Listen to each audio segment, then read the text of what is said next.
आपके मन में लगातार ये पीड़ा दिखाई दे रही है। आज देश 79वां आजादी का महोत्सव मनाने जा रहा है। उसी बीच इस आजाद भारत में पाल बघेल समाज में हम जन्मे सब, एक कहावत भी है, जिस देश जात में जन्म लिया कुर्बान उन्हीं पर हो जावे। तो ये हम सब का कर्तव्य भी है, ये हमारी जिम्मेदारी भी है। हम गृहस्थ जीवन में आते हैं तो पहले जिम्मेदारियां मेरे घर और बार परिवार की बच्चों की होती हैं, लेकिन उसके साथ साथ में कहीं कहीं हमने जिस समाज में जन्म लिया है कुछ जिम्मेदारियां उस समाज के लिए भी होती है। जिस देश में हम निवास करते हैं उस देश के लिए भी हमारी जिम्मेदारियां होती हैं। ये जिम्मेदारियां हमें सबको समझना पड़ेंगी। हम अपने जो हमारा युवा नेतृत्व यहाँ बैठा उनके लिए दो बात कह के अपनी बात आगे कहूंगा। संघर्षों के साहे में असली आजादी पलती है, इतिहास उधर मुड़ जाता है, उस ओर जवानी चलती है।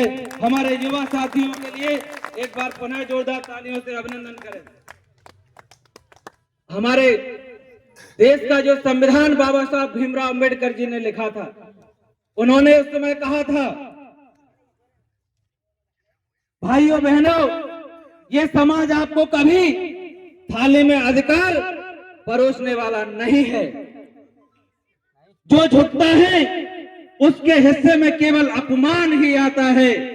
अगर इंसान होकर जीना है तो अपने हक के लिए खड़ा होना पड़ेगा। साथियों, शिक्षित बनो, संगठित रहो, संघर्ष करिए, तभी आपको जाके अपना हक मिलेगा। साथियों, मैं आपको लड़ना सिखा रहा हूं, हिंसा से नहीं आत्मा से लड़ना सिखा रहा हूं। साथियों, जब तक पाल बघेल गडरिया समाज के साथ अन्याय होता रहेगा तब तक ये लड़ाई लगातार जारी रहेगी। साथियों, हम भी इंसान हैं, इंसान की तरह जीना हमारा कर्तव्य है। साथियों, हम इस देश के आजाद भारत के नागरिक हैं। साथियों, संविधान में हमें शिक्षा का अधिकार मिला और आज आपका बेटा यह मंच से बोल रहा है, ये कहीं न कहीं संविधान की देन है।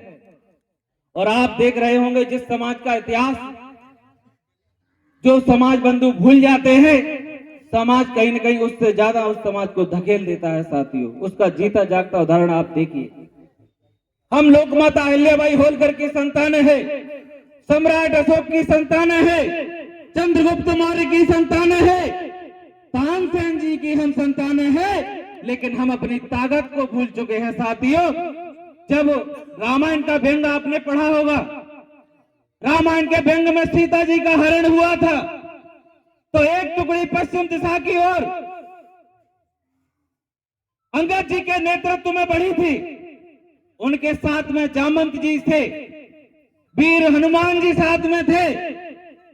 जब समुद्र के तट के किनारे पहुंच गए तो सभी योद्धा अपनी आस तोड़ चुके कि अथाह समुद्र हम कैसे लांघेंगे, ना तो हम सीता जी की सुध ले पाएंगे और कैसे हम जाके भगवान राम को अपना मुंह दिखाएंगे।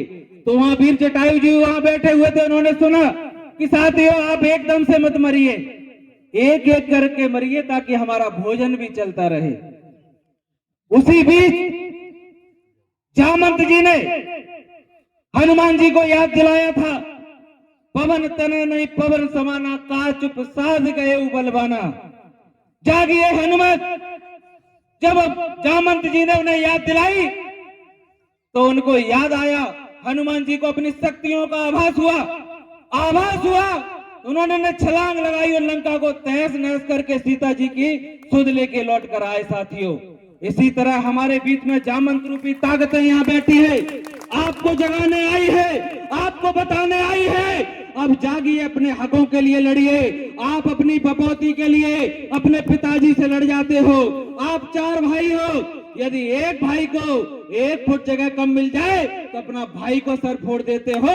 जब आपका अधिकार है, इस देश में 15 करोड़ से अधिक पाल बघेल गडरिया समाज रहता है, इस प्रदेश में 50 लाख से अधिक पाल बघेल गडरिया समाज रहता है, आपकी राजनीतिक भागीदारी जीरो क्यों है? क्यों यहाँ हम बैठ के विलाप कर रहे हैं? आपका एक सिंगल विधायक नहीं है। पूरे प्रदेश में आपका राजनीतिक पार्टियों में कितनी भागीदारी है साथियों।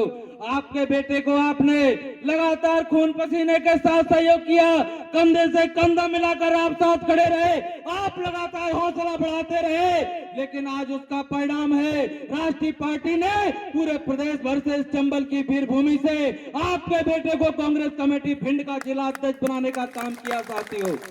मैं आपको भरोसा दिलाना चाहता हूं, हमारे पुरखा भी किसी को मुट्ठी बांध के देते, किसी से मुट्ठी बांध के लेते हैं तो उसको झोली बांध भर के देते हैं साथियों। हमारे पुरखाओं ने यह सिखाया है, कभी किसी का लिया है उसे ब्याज से चुकाने का काम किया है। हम ऐसे पाल बघेल गडरिया समाज के बेटा है। ये पार्टियां सब सुन ले, ये समाज कभी किसी के साथ गद्दारी नहीं करता। पार्टी ने भरोसा किया है तो उसका लाभ भी पार्टी को मिलेगा। पार्टी इस समाज को टिकट देगी तो झोलियां भर के भी लेगी। पार्टी ने जिला अध्यक्ष बनाया, उसका परिणाम भी मिलेगा साथियों। एक कहावत है, शिक्षा वो शेरनी का दूध है, जिसने पिया है वो दहाड़ा है। राजनीति वो मास्टर चाबी है, जिससे सारे ताले खुलते हैं साथियों। तो वो मास्टर चाबी जब तक हमारे हाथ में नहीं आएगी, हम रूढ़िवादी जो हम जिस तरह से बड़े बड़े आयोजन हम करते, भागवत करते, 13वीं करते, भंडारे करते, कौन से पुराण में यह लिखा है कि आप 1-1 लाख लोगों के रोज भंडारे करिए? भागवत में ये लिखा है कि आप भागवत को पढ़िए और लोगों को सुनाइए ताकि हमारा आपका उद्धार हो। गीता भी कहती है कर्म करिए, गीता में साफ लिखा है कर्म करिए, बगैर कर्म करके कुछ, बगैर कर्म करने से कुछ मिलने वाला नहीं है। तो हमें अपने कर्तव्यों के प्रति सजग रहना पड़ेगा। एक रोटी कम खाइए, लेकिन अपने बच्चों को पहले पढ़ाइए, तभी हमारे समाज का उद्धार होने वाला है साथियों।